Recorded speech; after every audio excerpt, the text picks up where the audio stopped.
Welcome back to Fisher Stadium. We do begin the Postgame Show, which is presented by the Maroon Club. Every gift matters every year. Join the Maroon Club today. Mo and I will have some thoughts, but before we get going here, let's send it up to the booth and let's get some highlights from this game. No, we're not going to get highlights right now. Instead, we've got John Leone standing by with head coach Frank Devani. Yes, sir. Thank you, Matt. You know, Coach, early on in the game, two critical points, a chance to go up at least 10-0, and then your first and goal from the two block kicks. I never saw the air come out of a balloon so quickly. Well, no doubt. It's just a matter of no consistency in offense. Not much of a running game. That's going to impede everything you do. Our defense, hanging in there a point, but then, we're giving up big plays. Then special teams not being special. So, hey, hats off to Fordham, a very good football team. And how easy is it for you to clean those things up? Is it more mental? Is it a physical thing? What is your sense? It's putting the right pieces of the puzzle together. Every week is different pieces. We make no excuses, but we've had an inordinate amount of injuries. We got some people back, but not ready to go, obviously. And young people out there in the second quarter. All those penalties down here, just young people in a big game and. Not getting it done. Well, Coach, it was a murderer's row. You go down to Georgetown next week. You go right back into the fire with Harvard. This is the most difficult schedule I can remember in a long, long time. Coach, I know you know that. There's a lot of football left to play. I know you'll get them together. Well, we'll keep fighting. You got to keep grinding, John. That's the only thing you can do in these situations. And I know you will. Good luck next week, Thank Coach. you. Yes, sir. Matt. Matt, back to you and Mo. All right, John, we have learned when the big man's ready to speak, he definitely gets the stage. And as Frank said, he's going to get it going. They do have some pieces in motion. And again, a chance at Georgetown to get that first Patriot League win of the year. But first, now the highlights. Let's get it to the booth with Gary and Mike.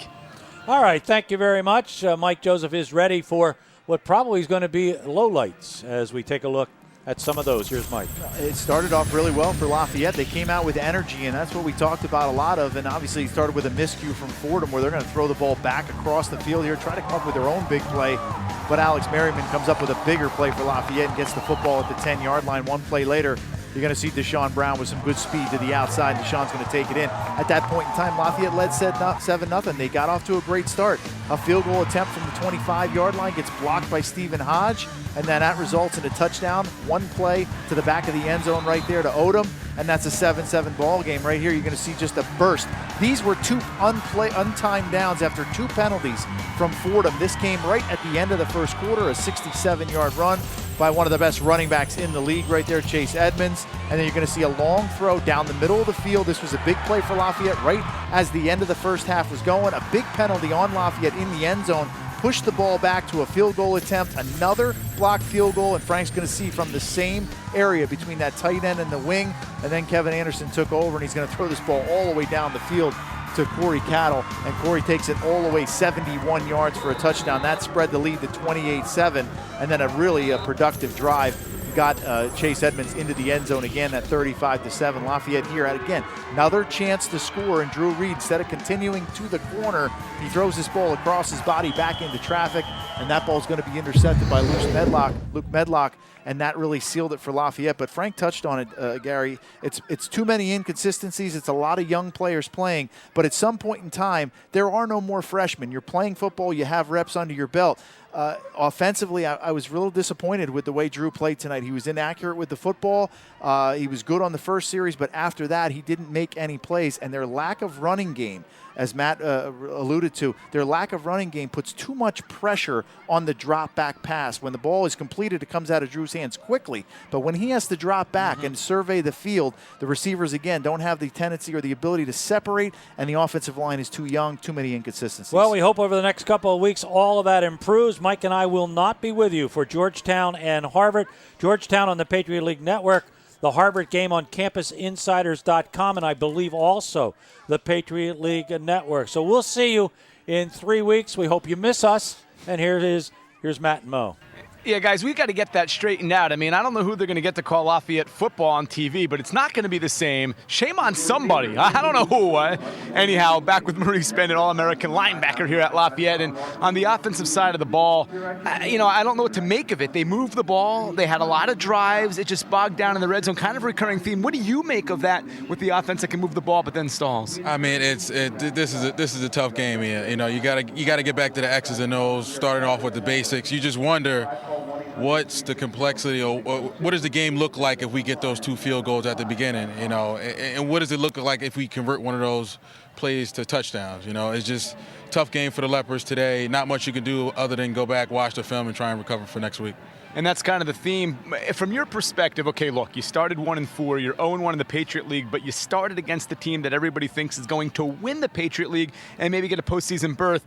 Is the message here, guys, hold your head high because, we still have a slate of games that we can win? The message is, I'll see you tomorrow. You get back, you go see Matt Bailey, you try and get healthy, and you watch the film. You come back on Tuesday, then you focus on Georgetown. That's the message going forward.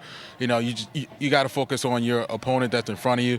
And listen, there hasn't been a team that's really run the table here in the Patriot League in a little while, so they still have an opportunity. You can't go 0-2 in the Patriot League and really expect to win, but you can have one loss and survive in the Patriot League. What do you think of this Fordham team? I think they're pretty good. I mean, what else could you think of them right now? I mean, they clearly very balanced. They had a very big play in the run game. They had a very big play in the passing game.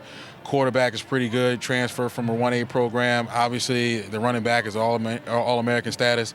I mean, these guys are really good. They're a good football program. Hats off to them.